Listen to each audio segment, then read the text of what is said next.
Good morning children. శుభోదయం పిల్లలు. శుభోదయం పిల్లలు.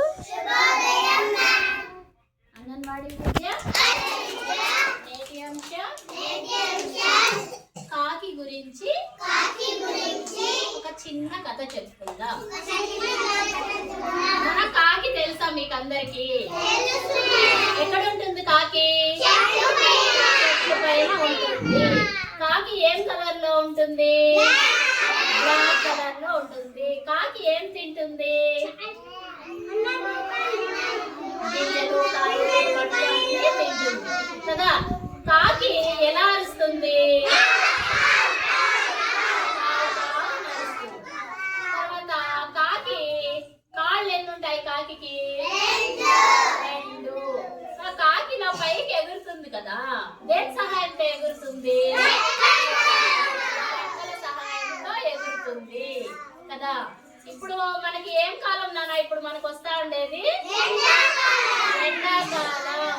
ఎండాకాలము మనకి చెరువులు బావులు అన్ని ఎండిపోతాయి, వర్షాలు రావు, మనకి నీళ్లు దొరకడం కష్టం అయిపోతుంది. ఇలాగా ఇప్పుడు అల్లరి కాకి కథ చెప్పుకుందామా? ఓకే. ఇప్పుడు ఇక్కడ చూడండి, తల్లి కాకి, పిల్ల కాకి.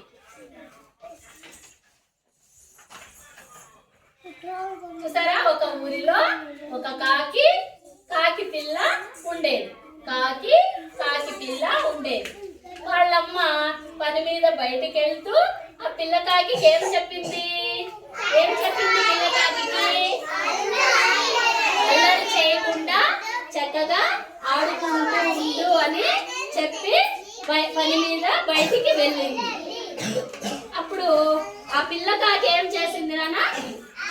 ఆడుకుంటూ ఏం చేస్తుంది? చాలా అల్లరి పనులు అల్లరి పనులు చేస్తూ ఏం చేసింది? నీళ్లు తోసేసింది కదా, నీళ్ళన్నీ పారబోసేసింది. తర్వాత కొంచెం సేపు ఆడేటప్పటికి ఏమైంది? కాకి అలసిపోయింది. త్రాగడానికి నీళ్లు లేక ఏం చేస్తుంది? కాకి మూలుగుతూ పడుకుంది. ఏం చేస్తూ పడుకుంది? మూలుగుతూ పడుకునింది. అక్కడ పక్కనింట్లో ఎవరున్నారు నాన్న? ఇక్కడ పక్కనింట్లో ఎవరున్నారు? ఇక్కడ అవ్వకాకి. ఈ అవ్వకాకి మూలుగు విని వచ్చి అడిగింది. ఏమని అడిగింది? ఎందుకు అలా మూలుగుతున్నావు? ఏమని అడిగింది? ఎందుకు అలా మూలుగుతున్నావు అని అడిగింది. అప్పుడు కాకి పిల్ల బాగా దాహంగా ఉంది, తాగడానికి నీళ్లు లేవు, నీళ్ళన్నీ కింద పోయాయి అని చెప్పింది. అప్పుడు అవ్వకాకి ఏం చేసింది?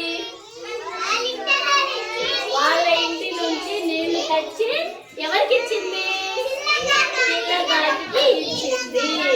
ఆ పిల్లకాకి ఏం చేసింది? నీళ్లు గబగబా తాగేసి, అయ్యో నేను నీళ్ళన్నీ పారబోసి చాలా తప్పు చేశాను, ఇంకెప్పుడు ఇలాంటి అల్లరి పనులు చేయకూడదు, నీళ్లను జాగ్రత్తగా వాడుకోవాలి అని అనుకుంది కదా. ఇప్పుడు నాన్న మీరు ఇక్కడ దారిలో వెళ్తూ ఉంటారు, ఒక ట్యాప్ లో నీళ్లు వేస్ట్ గా వెళ్తూ ఉంటాయి. అప్పుడు ఏం చేయాలి? మీరు ట్యాప్ ఆపాలి. ఎవరైనా నీళ్లు వేస్ట్ గా పారబోస్తుంటే ఏం చెప్పాలి? ఎవరైనా పారబోస్తూ నీళ్లుంటే ఏం చెప్పాలి వాళ్ళకి? నీళ్లు వేస్ట్ చేయొద్దు, పారబోయొద్దు, నీళ్లను చాలా జాగ్రత్తగా వాడుకోవాలి అని చెప్పాలి కదా. ఇంట్లో మీరేం చేయాలి? నీళ్లు పారబోస్తారా? లేదు, పారబోయకూడదు, నీళ్లు వేస్ట్ చేయకూడదు. చాలా జాగ్రత్తగా మనము నీటిని జాగ్రత్తగా పొదుపుగా వాడుకోవాలి. ఇక్కడ అల్లరి కాకి ఏం చేసింది? నీళ్లు పారబోసినందువల్ల చాలా ఇబ్బంది పడింది కదా. అలాగా మనము అలాంటి అల్లరి పనులు చేయకుండా, ఇబ్బంది పడకుండా జాగ్రత్తగా నీళ్లు వాడుకోవాలి. అర్థమైందా నాన్న? ఓకే, కథ చక్కగా విన్నారు. థ్యాంక్ యూ పిల్లలు. అందరూ ఒకసారి గట్టిగా క్లాప్స్ కొట్టండి.